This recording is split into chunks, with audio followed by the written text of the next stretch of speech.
Vannamei চিংড়ি চাষ বাংলাদেশের উপকূলীয় অঞ্চলে একটি জনপ্রিয় এবং লাভজনক কৃষি উদ্যোগ হিসেবে উঠে এসেছে। এই চাষে সফল একজন চাষির গল্প জানলে বোঝা যায় কিভাবে সঠিক পরিকল্পনা, পরিশ্রম এবং উদ্ভাবনী চিন্তা একজন সাধারণ মানুষকে সফল উদ্যোক্তায় পরিণত করতে পারে।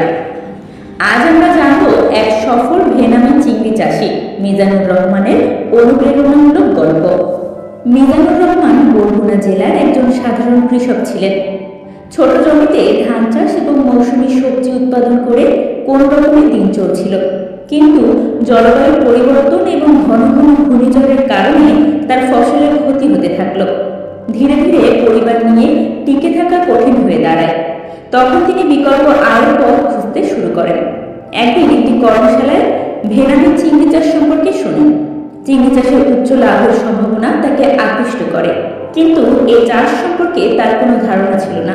তিনি জানতেন এটি শুধু লাভজনক নয়, বরং সঠিক পরিকল্পনা ও যত্ন ছাড়া বিপুল ক্ষতির কারণ হতে পারে।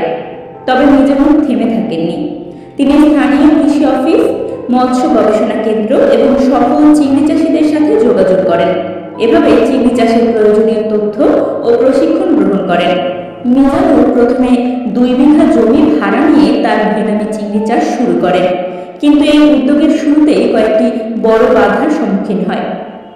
1. অর্থনৈতিক সীমাবদ্ধতা।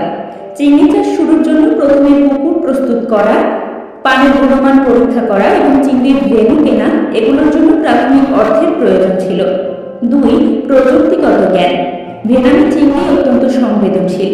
পানির লবণাক্ততা, তাপমাত্রা এবং খাদ্যের সঠিক মাত্রা বজায় রাখতে না পারলে রোগ ব্যাধি ছড়িয়ে পড়তে পারে। 3. সমাজের নেতিবাচক মনোভাব।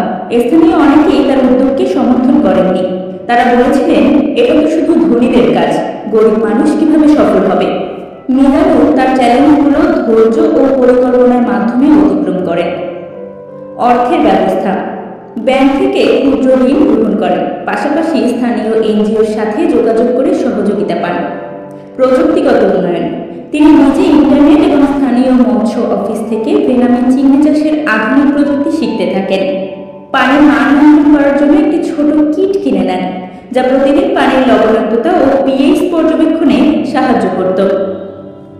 সাহসিকতা ও ধৈর্য। প্রথম 2 মাসে কিছু চিংড়ি রোগে মারা যায়। তিনি হতাশ না হয়ে সমস্যাগুলো চিহ্নিত করেন এবং দ্রুত পদক্ষেপ নেন, যেমন রেণুর উৎস পরিবর্তন এবং চাষের জন্য পানি শোধনের নতুন পদ্ধতি অবলম্বন করেন। মিজানুর প্রথম বছরের শেষে 2 বিঘা জমিতে 4 টন ভেনামি চিংড়ি উৎপাদন করেন, যা স্থানীয় বাজারে উচ্চ দামে বিক্রি হয়। এতে তার খরচ উঠে আসার পাশাপাশি ভালো মুনাফা হয়। এরপরে তিনি আরও জমি ভাড়া নেন এবং চাষের পরিধি বাড়ান। তিনি কয়েকটি বিষয় সবসময় মেনে চলতেন। 1. উন্নত খাদ্য ব্যবস্থা। সঠিক সময়ে সঠিক পরিমাণ খাদ্য প্রদান করতেন। 2. রোগ প্রতিরোধ ব্যবস্থা। তিনি পুকুরে নিয়মিত ওষুধ প্রয়োগ করতেন এবং চিংড়ির স্বাস্থ্য পর্যবেক্ষণ করতেন। 3. বাজারজাতকরণ। স্থানীয় বাজারের চেয়ে ঢাকার বৃহত্তর বাজারে সরবরাহ শুরু করেন। মিজানুরের সাফল্য শুধু তার নিজের জীবনে নয়, বরং তার গ্রামের জন্য একটি উদাহরণ হয়ে দাঁড়ায়।